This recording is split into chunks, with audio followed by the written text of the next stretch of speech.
Hello, everyone. Thank you for joining us. Check it out.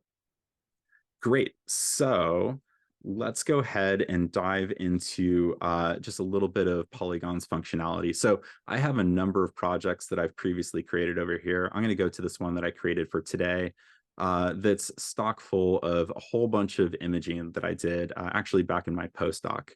Again, if you're a longtime Polygon user, then you're probably familiar with some of our initial stuff looking at perineural nets. This is some of the WFA staining that I did on some perineural nets back in my postdoc. And so, these are really fantastic images to analyze. I think it really shows off Polygon's capabilities because one of the hard things about images like this are the definition of where a net starts and stops is sometimes a little bit tricky. And we have a ton of overlap of these cells. So what I can do here is I'm going to go into my model library, this drop down over on the top right of my image analysis panel, and I'm going to choose the WFA model that I know works pretty well on this. This is where a little bit of experience with Polygon makes it pretty easy to find what you're looking for. And I can change a couple of the detection sensitivities, things that are going to make the detections a little bit more specific for what I'm looking for. And then finally, when I'm ready to go, I can press detect cells. And so, oops, I've already got some on there, so I'm overwriting it. That's fine.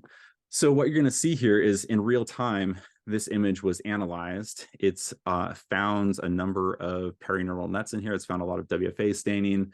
And for the most part, looks really good to me. But this is where I think our workflow is really important. This is something that Rewire really believes in, is that we don't want to blindly accept the detections that AI is giving us. We want to make sure that we've had a chance to verify it, double check it, change anything that needs to be changed. And so, here right off the top, I see, I'm going to zoom in here. So I'm going to press Control, oops, and I'm going to scroll in on my Mac. And I see, maybe there's one cell here that actually has two labels on it. So there's a couple things that I can do to clean up this sort of thing. The first is just to click on one of those and delete it. Pretty easy thing to do.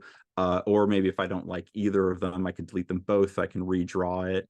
I can even switch over to a different shape like a circle or one of our freehand tools, such as this guy here, which is going to allow me to draw a freehand circle if I want. Or brand new, we've got the ability to paint these circles with kind of a paintbrush tool, or paint these polygons with a paintbrush tool. So really nice way to start to edit all of these detections that we're making.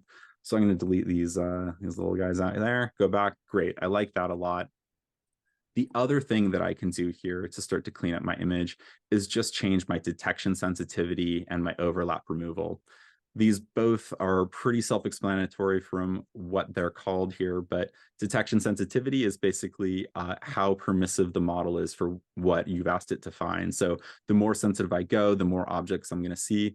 The lower down I put the sensitivity scale, the more stringent the model is going to be in detecting objects. Because really the way AI works is it's building a probability of everything it's looking at. It's deciding how likely is this the thing that I meant to find? And if, we're above 15% sure, then it's going to, or I'm sorry, if it's at least, in this case, if it was 85% sure of what it's looking for, it's going to show me that detection. So I usually run this at about 75%. I think that's a good spot, something to play with on your own. But I am going to show you the overlap removal here, because what I can do with this tool is I can start to tell the model to not show me as many objects that are overlap. This is something that's going to vary a lot on the type of staining you're doing, your imaging conditions. If you have a lot of cells that are actually overlapping, I'll show you a good example of that in a minute, you might want to leave this pretty low.